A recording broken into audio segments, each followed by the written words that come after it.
Hey, folks. Thanks for joining us for another episode of No Turning Back. Today, Stan McChrystal and I have a really powerful discussion with Dr. Marc Harrison. Marc is the CEO of Intermountain Health, a large 40,000 person healthcare system in Utah. Marc has a really exceptional background as a practitioner, a physician himself, spent years at the Cleveland Clinic, an amazing institution, and then a little over 3 years ago left to take over the role of CEO with Intermountain Health. And he's really, as Stan McChrystal says in his framing of this discussion, Marc is a person, if you met him, he's a leader who ended up in medicine. And that comes through in this discussion where we dive into his views on what this current pandemic is doing to healthcare now and into the future, and that really dive deep on his personal view on how to communicate and really get to know and establish trust-based teams. And you'll hear him give some vignettes of how his work for years there at Intermountain and his broader leadership team, how that has allowed them to move very quickly and solve some very hard problems over the last few months. It's a great discussion, and I hope you enjoyed it as much as Stan and I did. Dr. Marc Harrison, really appreciate you joining Stan and myself for this discussion today on No Turning Back series. I'll start, if that's okay, and just at a very high level, if you could frame up for our listeners just your current position, a little bit of background, and how you got to where you are. Sure. I'd actually say I'm a recovering pediatric intensivist. So I spent 20 years taking care of critically ill kids, particularly kids with really bad cardiovascular disease, and sort of made a turn into leadership and have never regretted it. I've really enjoyed it. And right now I'm president and CEO of Intermountain Healthcare. And we're based in Salt Lake City. We've got, 24 hospitals. We're boots on the ground in 3 states, 180 clinics, 41,000 employees. Biggest employer in our state, private employer by about 2x. And really have worked very, very hard over the last several years to shift away from the traditional paradigms of we make more money when we take care of more sick people to really trying to keep people well, which has been both challenging and extraordinarily rewarding. Marc, we've been around each other, and I've been around you with your team. I would say you're a natural leader, a gifted natural leader who happened to get into medicine. I'll take that as a huge compliment from you, sir. So yes, thank you. But it's an interesting nexus right now because particularly with COVID-19, but even before this, leading a big group of people who are providing healthcare to the population when it's been front and center of people's minds now for 20 years, I'd like you to talk a little bit about how you think about, not in terms of the medical side, but the leading side of your team. Well, I suspect this is true for you as well, Stan. It's hard to lead something you don't believe in. And I don't think I've ever taken an assignment on that that I'm not proud to talk to my kids or my wife about. Now, it doesn't mean I agree with every decision that comes down, or that I love every decision that I have to make, but net, I feel like I'm adding to the world as opposed to taking away from the world.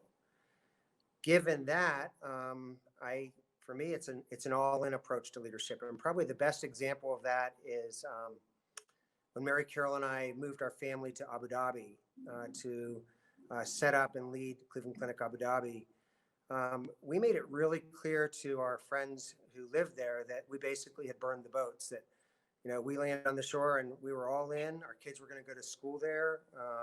We were going to make friends in the community. I was going to volunteer on organizations as my wife would. And, whether people liked it or not, we were their neighbors. And I think that being able to articulate that both to the folks who are your local partners, but also to your team, really helps a lot. So it's the belief in the mission, and then a sense that you're going to give it all you got. I think those are the 2 big factors. Marc, can we, on that mission theme a little bit, I'd love to have you explore a little bit the last several months, obviously with the pandemic. Having come up in the military, I've seen amazing medical healthcare professionals, literally putting their lives on the line, going out into the field, et cetera. That is now, and there's certainly, even in stateside healthcare, there's some part of that has always been a reality, but now it's been this sort of universal unknown. People that are underneath you inside your system every day, walking into a high threat environment. How has that changed your view on things, and how you've had to communicate with your team, because they are all taking on such risk every day? So I'm going to be a little bit less hyperbolic around the risk piece, to be honest. We actually have taken care of infectious diseases for a really long time. SARS, MERS, influenza is a real bad disease, as you know, and we lose tens of thousands of Americans every year to influenza. And we know how to use personal protective equipment, and we know how to use it right. The question is, do you have enough of it, and do you train people to use it correctly, and do they really feel like you have their back, so that you can provide them with the right level of personal safety? Now, I think medical professionals probably share some big sense of duty, as do military professionals, and they do accept some level of risk. But I think the risk associated with taking care of people with COVID-19 is maybe a bit overstated, and to some extent, and in the countries where there were big problems, there was inadequate PPE, inadequate training, disorganized environments, et cetera.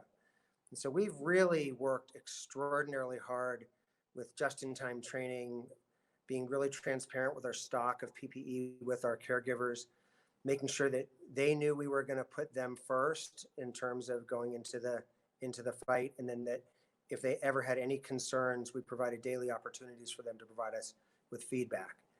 And we've had very few people who've actually gotten COVID-19 at work. Almost everyone's gotten it from a family member or at home, amongst our caregivers who've gotten it.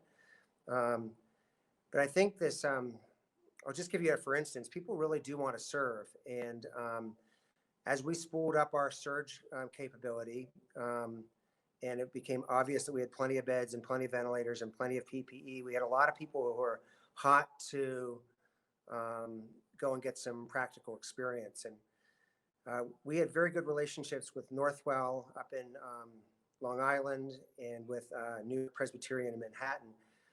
We made it available to our team 250 person opportunities to go and help out with the COVID patients there. We had about 700 people who volunteered in about an hour and a half for those 2 opportunities. They trusted that we would keep them safe. They trusted that we'd have the right training for them and backup, the right testing for them, so they were safe to come back to our families. And it has been an extraordinary experience for our organization, and one that I believe that these folks would never, ever give up. Mark, if I was a member of the community with a narrow mind and a sharp tongue, I'd have said, you're sending away our critical resources, the people who may be needed to protect us, just when it's dangerous. What would you have said back to me? Well, first of all, I would have told you you're narrow-minded and have a sharp tongue, probably. But then I would have gotten in trouble, like I usually do, for speaking my mind. We actually talked a lot about, so there's a sense of service that, whenever you volunteer for something, you always get more out of it than if, you choose to, you've been asked to do it. It always feels better to do more for other people. But this is a learning experience as well. We learned a lot from these folks who were a month ahead of us and had, their hospital systems did become overwhelmed. And I think their CEOs did a fantastic job, and their clinical teams did an amazing job. But we sought to learn from them how to care for these patients and hopefully not have all of the same experiences that they did. And they were very generous with us. And we did emphasize in our community that not only when people came home would they be tested and safe, and their families would be safe, but we were going to take the learnings generously offered by our colleagues in New York and do something really good with them for the people who live here. And it worked pretty well. Yeah. On that theme, the learnings, et cetera, maybe in the near term, but especially beyond, what do you think, pick a time horizon, 3 years, 5 years, what's going to be different about healthcare? What are we learning as a system because of this? So we're learning some good stuff. So first of all, we've learned that a lot of the healthcare we provide doesn't need to be provided face to face. We were very fortunate, and some people before me were very wise in investing in telehealth.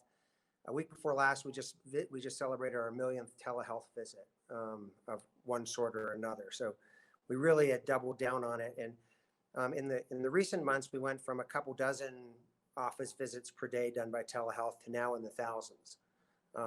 So we are very lucky in that we think that's never going back. We went from having about 1,000 people a day working at a distance to now a quarter of our organization does every day. So it's over 10,000 people a day. We did that in just a couple weeks. And so now you have very serious conversations about how much commercial real estate do you have? You know, there's all kinds of knock-on effects to these sorts of things. We are learning a lot, and this is the soft side and the one that I really love about loyalty and trust and being part of something bigger, and pushing decision-making capabilities out as far as you can in the organization, as long as they remain aligned with the overall strategy and basic tactics that the organization is taking to accomplish its mission. And it gives me just unbelievable pleasure to see how fast some of our people are moving. So I'll give you an example. At one of our big medical centers, the engineering folks thought they needed more negative pressure rooms based on what the surge numbers were looking like. With very little central authority, they went and punched the holes in a lot of walls and put in negative pressure units. And then they asked sort of for permission later, which I just loved. And the speed to action, their eye on the mission, the sense of local autonomy, but always coordinated with the overall strategy of the organization, made me feel good. And what I've told the team is they better be careful. Now I know how fast they can move, and they better move this fast all the time, because I know what's capable, and they're doing a great job, and we need to keep moving fast. Okay, I know Stan would want to follow up on that, but I got to jump on it because you just glazed over the art of leadership in about 30 seconds. Things like that just don't happen, right? That just doesn't. At the flick of a switch, suddenly people know I can do this, and my CEO will have my back.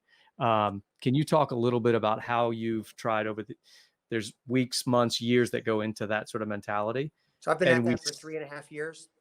Yeah. Fail fast, fail forward. Tell me about your biggest mistake. Let me tell you about my biggest mistake. And no one ever believed me, to be quite honest. Now they believe my mistakes probably, but they didn't believe some of the other stuff. And this is a particularly, medicine is a perfectionistic field, and I suspect the military has some aspects of that. People want to do just an A+ job every time, and the sense of being 80% right and being okay with the other 20% is not something that comes naturally to medicine in general, and certainly not to Intermountain Healthcare, which is historically a very thoughtful, somewhat slow-moving, perfectionistic organization. And we set up an incident command structure associated with the COVID-19 crisis that developed a very nice cadence twice a day. 3 people ran the incident command: the chief operating officer, the chief medical executive, and the chief nursing executive. They swapped off every 24 hours. We had 3-person, this all probably sounds very similar to the kind of stuff you did. 3 people deep in each area. We made sure that people got time off. And I listened to all the calls. I made almost no decisions. And the only thing I did is push people to move fast and make as many decisions as they could and get as much data disseminated as they could across the organization. So I don't know if that's the art of leadership. It's certainly the art of curiosity, because all the questions I asked, I really wanted to know the answers to. And I really was okay with people making mistakes. And once they saw that happen and that there was nothing punitive occurred, I think that they felt freer and freer and freer to just solve a lot of problems. Marc, whenever I see a leader who is very effective, as you have been and are, what I want to know is, how do you do that? What do you actually do? Not much. But when you get up in the morning, what are the actual techniques? Because people say, I want to empower my subordinates. I want to inspire people. I want to be a good example. And then someone looks at them and says, well, exactly what does that mean? What do you do? Describe I a don't day, a know. week, It makes me a little whatever. uncomfortable. So I think, when we've talked before, I think we established that we probably are both disciplined characters and get up early in the morning, and physical training is something that's important to both of us. And for me, at least, it helps clear my head and makes me gives me some time to think about where my values sit. As far as empowering my team, I probably touch base with each team member every 1 to 2 days personally. These are very quick catch-ups often. Justin, I've been thinking about you. I know you were facing a problem. How'd you end up solving it? And that often opens the door for them to tell you a little bit more about how they are actually feeling and what maybe some of the other issues they're facing might be. I combine that very informal structure along with an extremely formal, disciplined operating model that, and we've talked before. Every day in our organization, there are about 2,500 huddles that occur before 10 a.m. every morning. And there are 5 levels of huddles. My team huddles at 10 a.m. every morning. We're the tier 6 huddle. In 15 minutes, we hear everything that happens of importance across the entire organization. And if you combine that with very clear goals, metrics, a strategy that is transparent, doesn't change very fast, then you have this, I think, secret sauce of a very personal relationship between a leader and his people, and a very organized structure around what we need to do to be successful and accomplish our mission. So it's a bit of a hybrid, to tell you the truth. Does that sound familiar to you? It's a great framing of a methodology that obviously works. And I'm assuming, based on your career and multifaceted and where you are now, you have others that look at you as not just the current leader, but the type of leader they want to become at some point. How do you focus yourself around mentorship with such a big organization now? I'm assuming you had others that you learned from that mentored you up, and I'm guessing you have folks underneath you that you're constantly reaching out and trying to mentor up. Do you have an approach and structure that's worked for you there? So both formal and informal. So certainly on my leadership team, we work on each other and we work as a team on a regular basis. And we just finished a process that I don't think a lot of leadership teams do. We brought somebody in who almost does psychiatric interviews, really deep, qualitative dives into who you are as a human being. And all of us went through one of those interviews with about 10 to 15 supporting interviews that give you a whole 360.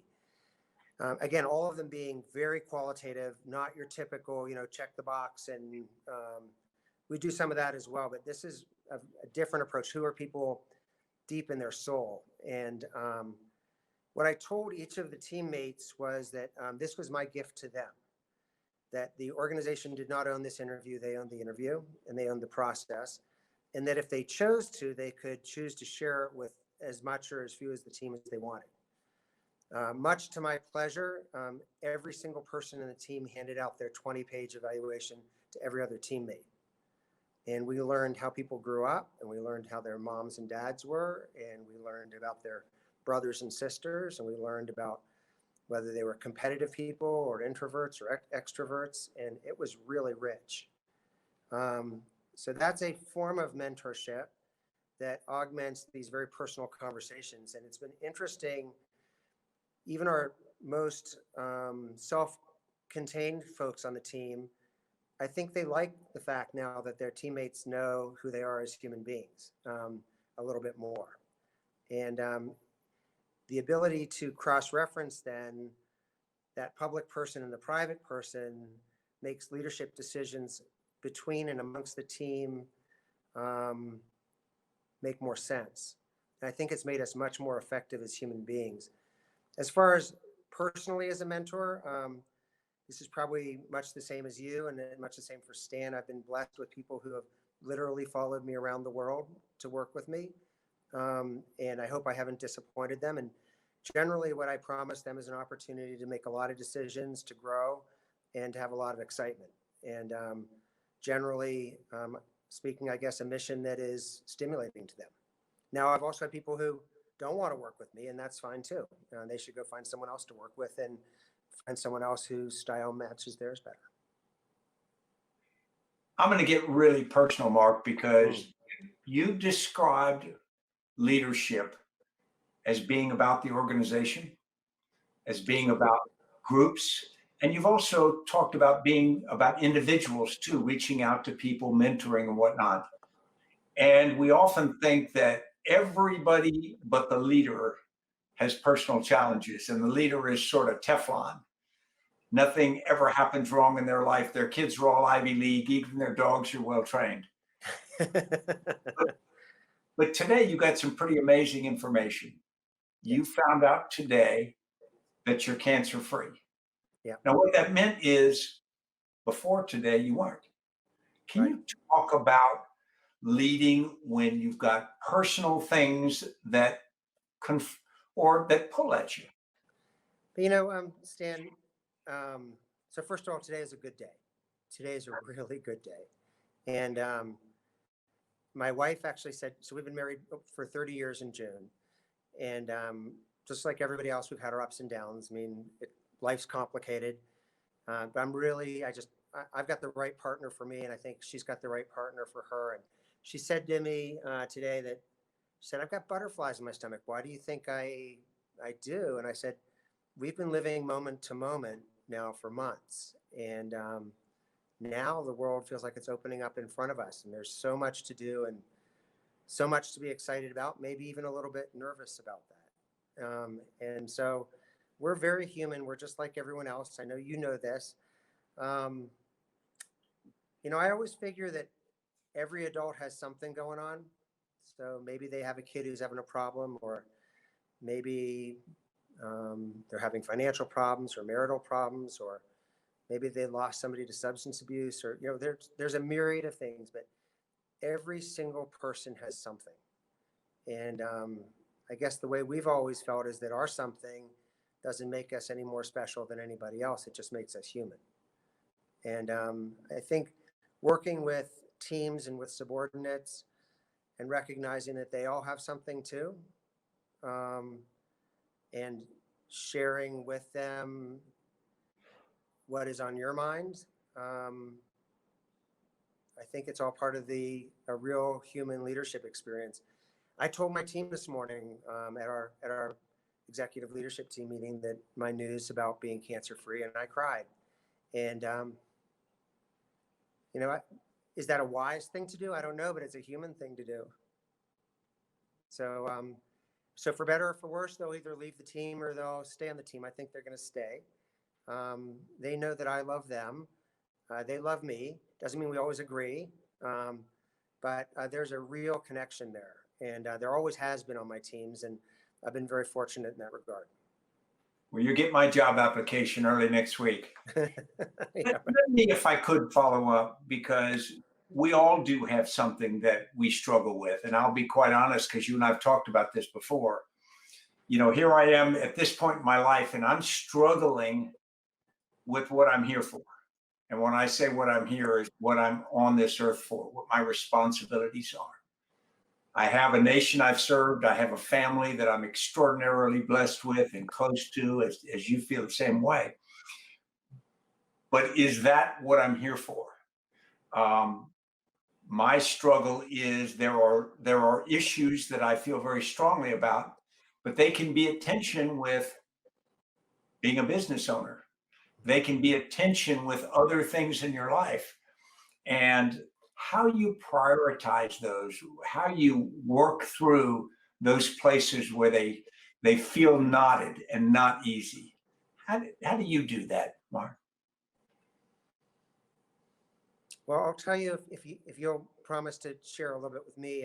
I think it's interesting that you use the word knotted, because they do feel like a sore muscle or a cramp, or I guess I stick my thumb in them and I really see if I can open them up, and I really am intentional about them. So I'll tell you, a couple nights ago, my wife and I had a big fight, and she said, "Why haven't you heard your biopsy results back?" And I said, "Well, they're not back yet." And she said, "You sent me a text that said that they're going to be back at 2 o'clock in the afternoon, and you're the person I know who is least likely to avoid something that's unpleasant." And I said, "Well, let's look at your phone." In fact, we had miscommunicated, and they came back today, not 2 days ago.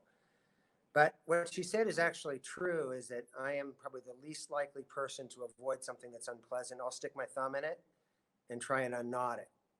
And maybe that's not the most subtle thing in the world or always politically correct thing in the world, but at least I get after it. So I don't know, how do you deal with those things, Stan? I mean, Yeah, I wish I could say that I always did the same thing, because what I find is certain times I will sort of grab at it and try to do it. I will follow my heart and my conscience, what I think it is. And then other times I will sort of withdraw and say, no, I shouldn't do that. I should be more controlled. And then what happens is I go through that frustration because I start to feel guilty. I start to think that if good people don't do what they think is right and is necessary, are they really good people? And I'm drawn to Martin Luther King's letter from a Birmingham jail, where he basically takes on a number of white clergy who had criticized his civil rights movement for pushing too hard. And he basically said, "You are a bigger problem than the evil. It is good people who know the right answer and won't stand up." And I honestly struggle with that every day. that's a real tough one. Particularly when you get the sense that some of that activity is self-aggrandizing, or maybe even worse, conflicted financially, or a power grab of some sort. It's hard to get your mind around. But I guess a very smart guy said to me, he goes, "Mark, it's okay to handle snakes as long as you know you're handling snakes." And I guess I usually chalk those kind of folks up to that I tend to be a trusting person, whether that's good or bad. I tend to be a trusting person, but once I understand that I'm handling snakes, it really does help a lot. I don't know about you. Does that resonate at all in your experience? It does, and I got the snake bites to show for it. Me too. But I don't regret those. I mean, there are times when I say I might do it differently, but I try to go back in each case, in my case, and when I judge other people, what was their intent? That to me matters more than the outcome. That's a tough one, though, because it's easier to judge output than intent. Yes. It is. That said, emotionally, I would actually agree with you. I'd rather believe good things about most people until proven otherwise. And I'm finding that is something I'm thinking a lot about as I try and guide Intermountain through this period of both intense medical activity and then intense social activity. So, as the largest employer in the state, our economic reopening affects a lot of people too, both the people who work for us, but also the people we serve, and lots of ancillary businesses. Directly or indirectly, we account for about 8% of the state's GDP, so not nothing. And thinking about my responsibilities and how they parse out from a medical standpoint, from a business standpoint, and then also socially. How do I talk about the fact that, if you're brown or black, you're apparently 2 to 3 times more likely to die of COVID-19?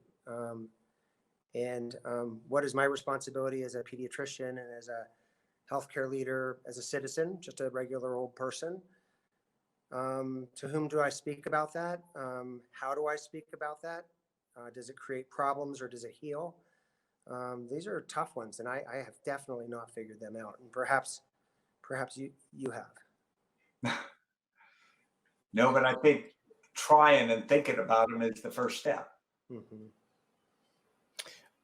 Mark, maybe pulling that thread a little bit, and to echo Stan's sort of opening framing, you appear as a leader who ended up in healthcare, and that's a great and unique combination. Do you think leadership was changing in the medical space, and are we going to see this COVID pandemic as an accelerant toward what do you think the future of leadership in your space will look like? Well, certainly, the COVID-19 crisis, plus what I think is going to be a really interesting set of economic circumstances, is going to change healthcare forever. That's for sure. The question is it going to change leadership in healthcare? And I guess my hope is that it will. I'm seeing some really good examples of creative, thoughtful leadership across all aspects of healthcare, and people interested in trying new things, and level of social responsibility and collaboration that has not historically been there. And just as an example, the University of Utah, although much smaller than we are, is a really good place, and we've competed with them clinically for a long time. We're collaborating on everything right now, whether it's clinical trials around drugs, whether it's co-branded testing sites for COVID-19. Their leadership and our leadership just said, to heck with it. Let's just do the right thing. One of these days we'll compete with each other around heart surgery or something like that again. And so I'm seeing some this is good stuff, like really good stuff. I don't know the extent to which you're going to see real changes in how healthcare leaders lead. I hope you're going to see some. I think there's a lot of potential in a lot of places. But in many instances, I worry that some of the economic bailout that the healthcare system is getting from the government is going to simply allow people to go back to doing things the way they used to do them. And if that's the case, that will only reinforce the slow, sluggish, not very creative leadership that we see in some parts of healthcare. And please, I don't want to paint with a broad brush. There's a lot of great folks out there. But I'm very hopeful that the money is used in such a way that we get a nimbler, more patient-centric, more digital, more socially responsible healthcare. Sorry for the long answer. I hope that was not off base. No, it's fantastic. I've got one final question, Mark, and we're deeply appreciative for your time. And it is sort of a tangential one. When you're not thinking about healthcare, when you're not focusing on your people, what do you read? What takes your mind to what makes you feel most relaxed or most inquisitive? So I read a combination of like terrible books and really good books. And I actually will sometimes alternate them intentionally. I read just recently a really fun historical fiction biography of Teddy Roosevelt, and got a lot out of it. The story was great. He's such an interesting person, but also got a glimpse into what life was like in the United States at that point in time with infectious disease and, the social ills that faced a lot of kids. And so I do read and listen quite a bit. In fact, I do probably a lot of audible listening, which I think many people do these days. I'm not a super deep guy in some ways. And so when I'm not thinking about leadership in healthcare, I think about things like, why does my knee hurt so much? It didn't used to. Why am I so slow compared to how I used to be? And then, like everyone else, I think about my family. Yeah. And Wow. So I do. Could I trouble you with a question, Stan? Yes, sir. course. So one of the things that we're thinking a lot about, and I mentioned it earlier, is building trust, particularly amongst our frontline caregivers, that we care about them as human beings, and we care about their safety, and we care about their career development. And we're learning a ton, and we really are enjoying it. What do you do when, and we're not a perfect organization, and I know that, you acknowledge that the military is not a perfect organization either. What happens when you fail people? What happens when we fail people? And when somebody does get unnecessarily hurt and people get scared and angry and vocal, can you give me some advice? Because that inevitably will happen, as hard as we try for it not to. Can you give me some advice as a leader about taking that on in a way that's authentic and truly caring? Well, I can tell you how I react in that situation, or reacted in that situation, and it's not perfect. When I was commanding in Afghanistan, our strategy was by no means great. It was okay at best. And we put soldiers in small units out in areas that were very, very difficult to operate. And for them to actually accomplish a broader counterinsurgency mission was as close to impossible as it could be. And once I had a squad leader send me this message, an email to a 4-star, it said, "You don't get it. You're a good guy." He prefaced it with, "You're a good guy, General, but you don't get it." And so I flew out there, and he was right. I didn't. It was this area where mud walls had replaced trellises for vines. So it was like corduroy, 6, 7 feet high. And they were having to fight in there. So I spent a day going through that with them. And their complaint was, "We understand what you're trying to do, General.